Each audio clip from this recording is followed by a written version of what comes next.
Chapter 1, Can't Be You. Point of view, Sasha.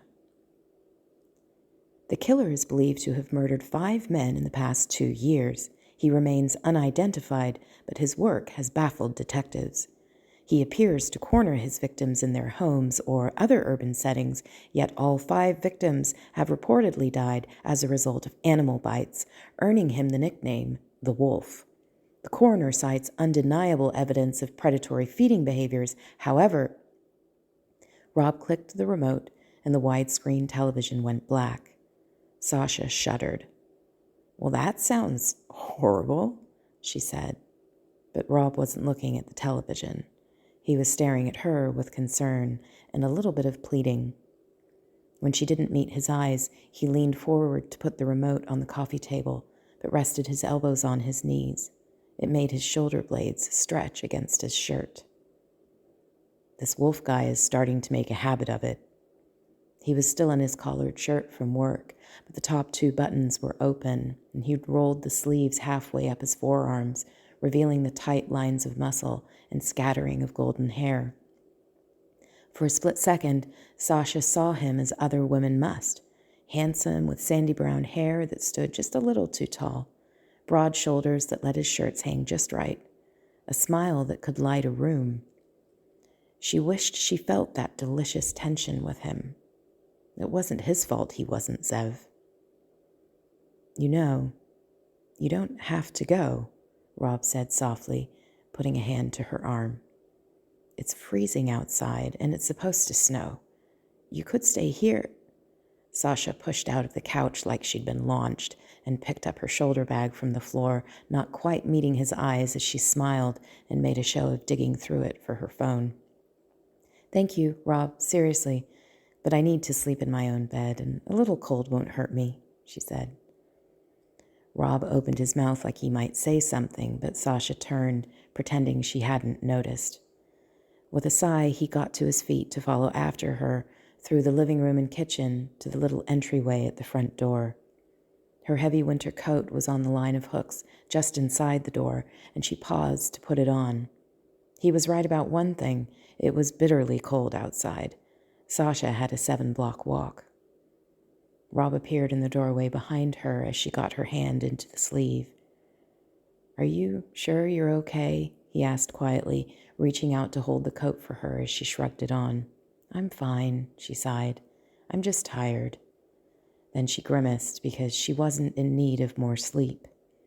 Sasha was tired of pretending not to notice how her best friend's feelings for her had changed.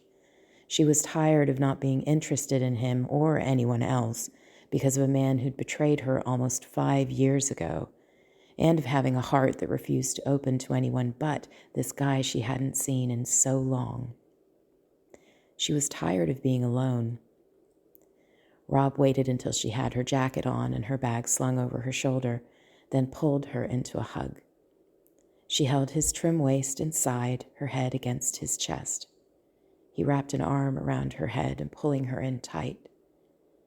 "He doesn't deserve what you give him, Sash." His voice rumbled under her cheek. She knew he was right, but that didn't change anything. "I'm sorry," she whispered. They broke apart and Rob raked a hand through his hair. "Don't be.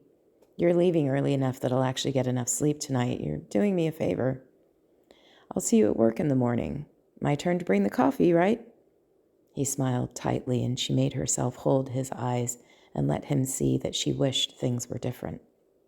But just like always, because Rob's eyes were bright blue and striking, and his hair was long enough to fall over his forehead, instead of seeing him, her mind turned back to a different man, taller, broader, with eyes that were ice blue and startling, and that never seemed to leave her face for more than a second. Dark hair that was almost black, shoulders so broad she couldn't circle them in her arms, a square jaw that twitched when he was irritated, and a smile that made her blood heat and left lines in his cheeks.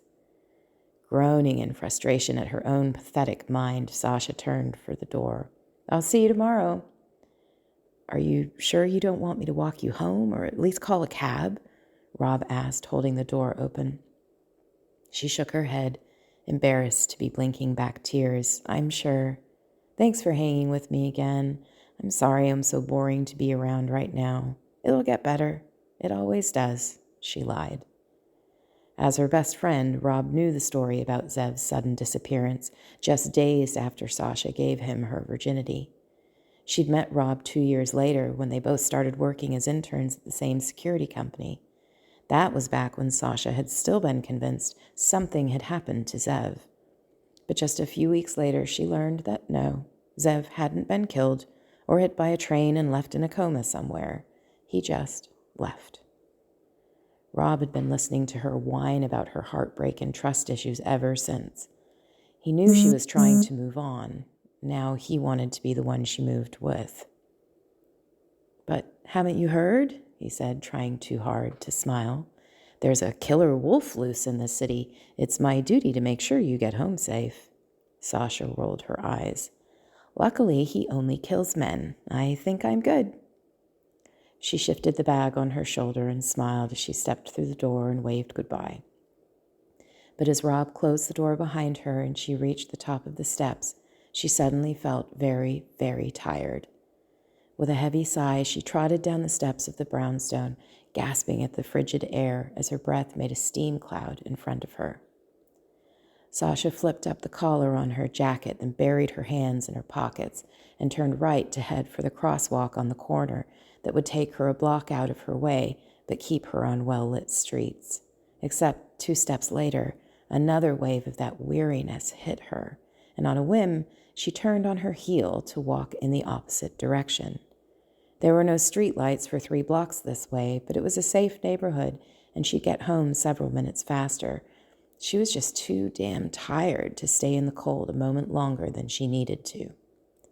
Lifting her eyes off the sidewalk in front of her, she caught sight of the form of a man silhouetted by one of the townhouse porch lights, tall, broad, and moving silently towards her further down the block. A jolt of adrenaline clenched her stomach and made her heart pound. She stopped walking, sucking in a breath to scream for help when the guy stepped back and began to turn away. But for a split second, he was caught in the golden cone of light, and her breath stopped. Sasha had a fleeting impression of dark, unruly hair punching out from under a black beanie, high cheekbones, a square jaw that was even heavier than the last time she'd seen it 5 years ago, and shadowed by stubble because of the late hour. But it was the thick rounds of his shoulders and those eyes, deep set and so bright they almost glowed even in the dim light. Those eyes widened with recognition when they caught on hers. Quick as a flash, he turned on his heel and darted back the way he'd come. Sasha's breath whooshed out like she'd been punched. Zev?